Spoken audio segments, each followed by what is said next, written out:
Hello, Viking parents. We are the study skills teachers at Van Hoosen Middle School. My name is Renee Ormsby. I teach both eighth grade study skills classes. My name is Josh Smokovitz, and I teach three seventh grade study skills classes. My name is Laura Coleman and I teach sixth grade study skills class. And my name is Amy Granger and I teach two sixth grade study skills classes with the language arts focus.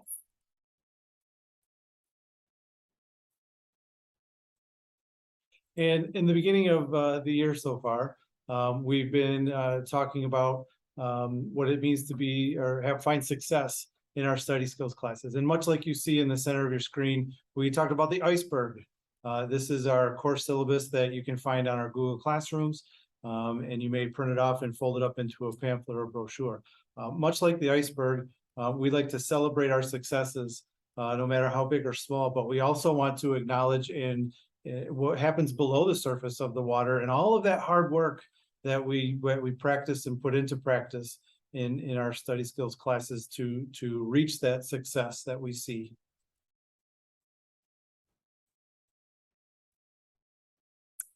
And like Josh mentioned, you can read up on the information that we're providing on the syllabus on our Google Classrooms.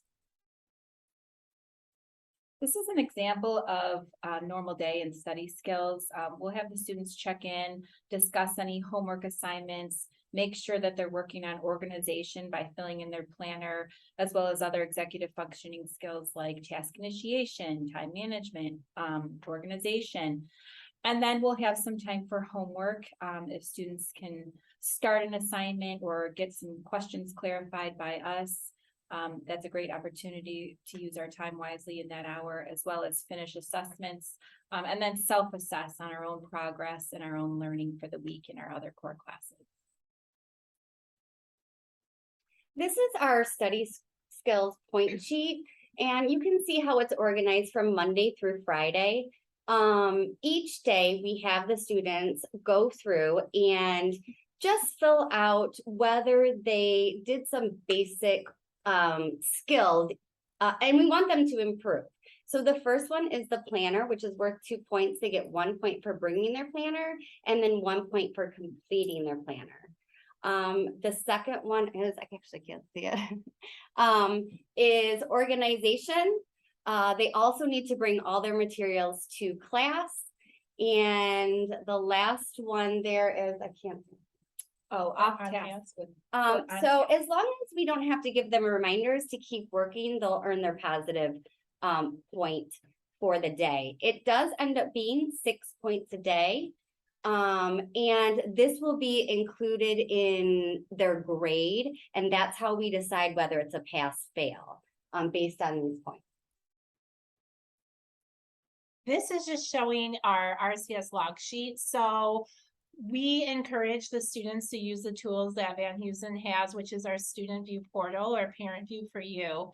And what we do is we check this once a week. Typically it is on a Thursday. And what the students are doing are they're checking their grades and recording it, as well as recording any missing assignments that they may see. Along with the Student View, we also use the Google Classroom as well in order to check those missing assignments. So we encourage you at home as well in the evening or once a week to also go through the Google Classrooms along with the Student View, just to be sure you're catching all assignments that your child needs to turn in.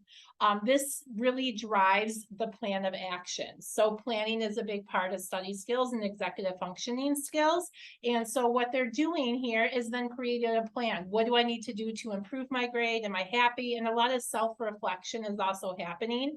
Our goals and study skills is really driven by this sheet in many ways, along with some other skills that we're teaching our students. So this is a big part of our week. It's about once a week. Like we said, sometimes if we feel we need it, we could do it twice a week, but usually the goal is once a week on a Thursday, checking Student View and figuring out a game plan for how to tackle and catch up our grades.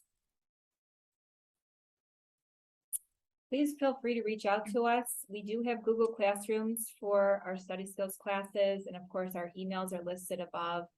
And we welcome any communication, questions, concerns you may have. Look forward to partnering with you this year. Thank you. Thank Thank you. you.